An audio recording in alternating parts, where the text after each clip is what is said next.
Hey guys, welcome to my YouTube channel. এই ভিডিওতে আমরা কি নিয়ে পড়াশোনা করব সেটা হচ্ছে প্রবলেমস নিয়ে। কোন কিসের প্রবলেম? Errors in measurement. এরর্সের থিওরি আমরা অলরেডি পড়ে ফেলেছি। এবার তার রিলেটেড কিছু প্রিভিয়াস ইয়ারের নিট জেই মেন্সের তরফ থেকে কিছু ইম্পর্টেন্ট অঙ্ক করব। অলরেডি অনেক অঙ্ক ডিসকাশন করেছি থিওরির মধ্যে, এখানে আরও স্পেশালি কতগুলো ডিসকাশন করলে পুরো পড়াটা একটা ইনক্লুসিভ পড়া হবে। পুরো একটা কনফিডেন্টলি আমরা বলতে পারি যে আমরা একটা পার্ট কমপ্লিট করেছি এবং আমরা যুদ্ধে যেতে পারবো, জিতবো। ঠিক আছে, চলো এই অঙ্কটা দেখা যাক। In an experiment the percentage of error occurred in the measurement of the physical quantity. Percentage of error বলে দিয়েছে, percentage of error, note this word. Physical কোয়ান্টিটির এররগুলো বলে দিয়েছে এ বি সি, তার পার্সেন্টেজ বলেছে 1%, 2%, 3%, 4% respectively. Then the maximum percentage error, maximum percentage error বের করতে বলেছে এই একটা ফর্মুলার। ঠিক আছে, আমরা কি বলেছিলাম, যখন এই ধরনের কোনো একটা ফর্মুলা, জেনারেল ফর্মুলা ছিল, তখন তার ম্যাক্সিমাম পার্সেন্টেজ এরর কীভাবে বের করে, সেটা হচ্ছে ডিএক্স বাই এক্স ইন্টু 100 করলে সেটা পার্সেন্টেজে আসে, ইজ ইকুয়ালস টু কি, যেটা পাওয়ার থাকে সেটা সামনে চলে আসে 2a by A into 100 individual percentage, plus half পাওয়ারটা সামনে চলে আসবে del B by B into 100 percentage, plus কত বলেছে সি এর ক্ষেত্রে 1/3 del C by C 100%, plus 1/3 del D by D into 100%। ঠিক আছে, এবার তোমাকে বলে দেওয়া হয়েছে যে প্রত্যেকটা এ বি সির পার্সেন্টেজের আর বলে দিয়েছে, তার মানে এই গোটা টার্মটা তোমার কাছে বলা আছে, এই গোটা টার্মটা তোমার কাছে বলা আছে, শুধু কনস্ট্যান্টটা বাদ দিয়ে। তাহলে কি দেওয়া হলো, 2 ইন্টু ফার্স্টেরটা হচ্ছে 1% বলে দেওয়া হয়েছে, তারপর একটা কত দেওয়া হয়েছে, হাফ ইন্টু 2%, পরটা 3 ইন্টু 3%, 1/3% আছে, আর পরেরটা হচ্ছে 1/3, সরি এটা তো 3 আছে, 1/3 নয়, তাহলে এটা শুধু 3 হবে, মাল্টিপ্লাই 3, হ্যাঁ ভুল করেছি, 3 ইন্টু কত হচ্ছে 4%। তাহলে চলো এটা দেখা যাক, তোমার 2 প্লাস 1 প্লাস 1 প্লাস 12 ওভারঅলটা পার্সেন্টেজে করে কত হচ্ছে 2 প্লাস 1 3 4 16% এরর। আমার অ্যান্সার হচ্ছে C. Next problem, in an experiment 4 quantities A B C D measure with the percentage error, সব আরও পার্সেন্টেজ এরর বলে দিচ্ছে 1%, 2%, 3% অ্যান্ড 4% এরর। তো quantity P is calculated as follow, মানে পি এর এটা বলে দিয়েছে, তাহলে পি এর পার্সেন্টেজ এরর কি, আগে এবার ডি দিয়ে দেখিয়েছি, এবার ডেল দিয়ে করে দেখায়। অনেক সময় এরকম বইতে সিম্বল থাকে, del P by P into 100, এটা হচ্ছে পার্সেন্টেজ ফর্ম। ইন্ডিভিজুয়ালের পাওয়ার সামনে চলে আসবে আর ইন্ডিভিজুয়ালের পার্সেন্টেজ এররটা লিখবো 3 into del A by A into 100% plus 2 into del B by B 100%, plus C এর পাওয়ার কত 1, ডি এর পাওয়ার কত 1, তাহলে 1 into del C by C into 100%, plus 1 into del D by D into 100%, হলো, এটা হয়ে গেল। তাহলে এবার বলে দিয়েছি এগুলো ইন্ডিভিজুয়ালগুলো বলেছে 3 into 1 plus 2 into 2 plus 1 into 3 plus 1 into 4 বলে দিয়েছে, ওভারঅলটা পার্সেন্টেজে আছে। তাহলে কত হলো, 3 4 7, 7 আর 3 10, 10 আর 4 14%, 14%। তাহলে টোটাল ওভারঅল ম্যাক্সিমাম এরর কত, 14%। ভালো কথা। নেক্সট প্রবলেম, এক্ষেত্রে বলে দিয়েছে যে if the error of measurement of radius of a spear is 2%, মানে রেডিয়াস অফ স্পিয়ারের যে, যদি আরকে রেডিয়াস ধরি, তার পার্সেন্টেজ এরর বলে দিয়েছে হচ্ছে তোমার 2% বলে দিয়েছে। Then the error in the determination of the volume of the sphere, তাহলে ভলিউম অফ দ্য স্পিয়ারের ফর্মুলা কি, V by 4/3 pi R cube. দেখো আর কোনো কিছু নেই, কনস্ট্যান্ট একটা টার্ম আছে আর আরই আছে, তার মানে এর যদি পার্সেন্টেজ এরর বের করো del V by B into 100, তাহলে ম্যাক্সিমাম পার্সেন্টেজ কি বেরোবে, এই পোর্শনটা তো কাজ করবে না, কারণ এটা কনস্ট্যান্ট, কনস্ট্যান্ট এররে আসেও না, ওই ইউনিটের ডাইমেনশন আসে মতো কনস্ট্যান্টটা থাকবে না। তো শুধু কে আসবে, পাওয়ারে যে থাকবে, পাওয়ারে যে থাকবে 3 এলো del R by R percentage error, যেটা আমাকে গিভেন আছে।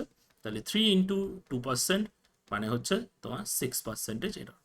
আমার অপশন হচ্ছে ডি।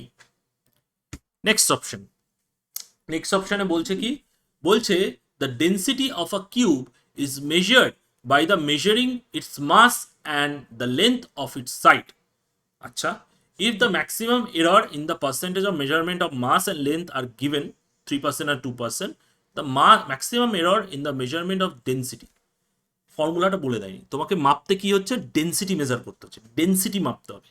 তাহলে ডেন্সিটির ফর্মুলা কি, rho is equals to M by V, mass by volume. ভালো কথা। এবার তোমাকে বের করতে কি বলেছে, ডেন্সিটি মাপতে গেলে যে এরর হয় সেটা তোমাকে বের করতে হবে। তাহলে এখানে ফর্মুলা আমি ইজিলি বের করতে পারি, del M by M into 100% plus volume, এটা ভি মানে কিন্তু ভেলোসিটি ফর্মুলা না, volume, del V by V into 100% হলো। এবার প্রশ্ন হচ্ছে, তোমাকে বলে দেওয়া হয়েছে যে যখন তুমি মাস মেজার করছো আর লেন্থ মেজার করছো তখন তোমার এরর হচ্ছে 2%, মানে মাস মেজার করছো মানে হচ্ছে ডেল এম বাই এম, এটা মেজার করছো যখন 100 দিয়ে গুণ করলে পার্সেন্ট করলে 3% এলো, এটা আসছে। আর লেন্থ যখন মেজার করছো ডেল এল বাই এল, তখন মেজার করছো 2% আসছে। এবার প্রশ্ন হচ্ছে, এখানে একটা ইম্পর্টেন্ট কোয়েশ্চেন আছে। তো তুমি এখানে ভলিউম ধরেছো, ভলিউম মানে কত, ভলিউম মানে হচ্ছে এল কিউব, তার মানে এটা দাঁড়াবে হচ্ছে এম বাই এল কিউব। তার মানে এইখানে যে ভি ডেল ভি ফর্মুলাটা লিখেছি, এটা ডেল ভি লিখলে চলবে না, এটা লিখতে হবে হচ্ছে আমার 3 into del L by L. গটা। এবার এটা মানে হচ্ছে 3% বলে দেওয়া হয়েছে, আর এটা বলে দিয়েছে হচ্ছে 3 ইন্টু 2%, তাহলে কত হচ্ছে 3 2 6 6 3 9% টোটাল এরর। তাহলে টোটাল ডেন্সিটি মাপতে আমার কত এরর হচ্ছে, 9%, অপশন হচ্ছে ডি। পরের এক্সপ্রেশন দেখা যাক, পার্সেন্টেজ এরর আর measurement of mass and speed, মানে মাস মেজার করতে তোমার এরর হচ্ছে 2%, একটু 100 না করলে এটা বাইরে লাগছে। আর যদি তুমি একটা স্পিড মেজার করো তাহলে del V by V into 100, এটা করলে আসছে তোমার 3%।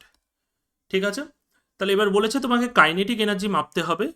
সে কাইনেটিক এনার্জি কি হাফ এম ভি স্কোয়ার, কনস্ট্যান্টের কোনো কাজ আসবে না যখন আমি এরর মেজার করবো, তাহলে কেই ডিভাইডেড বাই কেই, এটা মাসের ক্ষেত্রে আসবে del M by M plus 2 into del V by V. এবার প্রশ্ন হচ্ছে গোটাটাকে যদি তুমি 100 দিয়ে গুণ করো তাহলে পার্সেন্টেজ ফর্মে এলো, যেটা আগে করে এসেছি, এখানে একটা 100 দিয়ে গুণ করে দিই, তাহলে এটা পার্সেন্টেজ ফর্মে চলে এসো। এবার del M by M into 100 গুণ করলে আমার 2% বলে দিয়েছে, আর ভি এর ক্ষেত্রে বলে দিয়েছে 2 ইন্টু 3%, তাহলে এসছে 2% আর 6%, তার মানে হচ্ছে 8% আমার total error for kinetic energy. Last অঙ্ক আমাদের এরর আর মেজারমেন্টের, এখানে বলেছে আ সার্টেন বডি ওয়েট, আচ্ছা 22.42 গ্রাম and has the measured volume is 4.7 cc। তার মানে ওয়েট তোমার বলে দিয়েছে, মাস বলে দিয়েছে হচ্ছে 22.42 গ্রাম, ঠিক আছে, আর ভলিউম বলে দিয়েছে হচ্ছে 4.2 cc। The possible error in the measurement of mass and volume are, ও আচ্ছা ডেল এম বলে দিয়েছে, মাসের এরর বলে দিয়েছে 0.01 গ্রাম, আর ভলিউমের এরর বলে দিয়েছে 0.1 সিসি, এটা গিভেন আছে। তাহলে বলেছে maximum error in the density, তা ডেন্সিটির ফর্মুলা কি, rho equals to mass by volume, এখানে ভলিউম বলে দিয়েছে আলাদা করে, তাহলে আমি এখানে ডেল রো বাই রো, এটা percentage error, maximum percentage error বের করতে বলেছে, তাহলে ম্যাক্সিমাম পার্সেন্টেজ হচ্ছে ইন্টু 100 দ্বিগুণ করলে, আর এইটা হবে হচ্ছে আমার del M by M plus del V by V into 100। আর এগুলো সব পার্সেন্টেজে করেছি, এবার তোমাকে নিউমেরিক্যাল ভ্যালুসগুলো বলে দিয়েছে। তাহলে ডেল এম এর ভ্যালু কত, 0.01 গ্রাম, আর নিচে আসবে 22.42 গ্রাম, আর উপরে আসবে ডেল ভির ক্ষেত্রে আসবে হচ্ছে 0.1, আর এটা আসবে 4.2। ওভারঅলকে যদি 100 দিয়ে গুণ করি তাহলে 100% এলো, তাহলে ডেন্সিটিতে দাঁড়াবে হচ্ছে, তুমি যদি এটা পুরো ক্যালকুলেশন করো তাহলে 2% আসবে। আমার অপশন হচ্ছে বি। এটা ক্যালকুলেশন তোমরা করে নিও, করলে এটা 2%ই আসবে। তো এই এরর্স আর মেজারমেন্ট নিয়ে আমাদের একটা ইনক্লুসিভ টোটাল একটা বেশ ভালো পড়াশোনা হলো, এবং এরর দিয়ে আমি মোস্টলি যেগুলো আমাদের প্রিভিয়াস এসে খুব ইম্পর্টেন্ট কোয়েশ্চেন্স আছে সেগুলো আমি সলভ করে দিলাম। তোমরা ইউনিটস অ্যান্ড মেজারমেন্ট চ্যাপ্টারটা খুব ভালো করে পড়বে। পড়ার পর আর যাদের আমার এই প্রবলেম দেখছো, প্রবলেম প্রিভিয়াস ইয়ার প্রবলেমের ভিডিওসগুলো দেখছো, তারা এর রিগার্ডিং থিওরি আমার চ্যানেলে একটা প্লেলিস্ট আছে এরর্স ইউনিটস অ্যান্ড মেজারমেন্ট নামে, সেখানে এদের থিওরি ডিটেলস দেওয়া আছে, তুমি চেক করতে পারো, তোমরা চেক করতে পারো। আশা করি তোমাদের ভালো লাগবে। যারা প্রিপেয়ার করছো তারা ভালো করে পড়াশোনা করো এবং নিজের ড্রিম অ্যাচিভ করার জন্য এগিয়ে যাও। ওকে, ততক্ষণ বাই বাই। পরে আবার নতুন একটা কোনো টপিক নিয়ে দেখা হবে। বাই।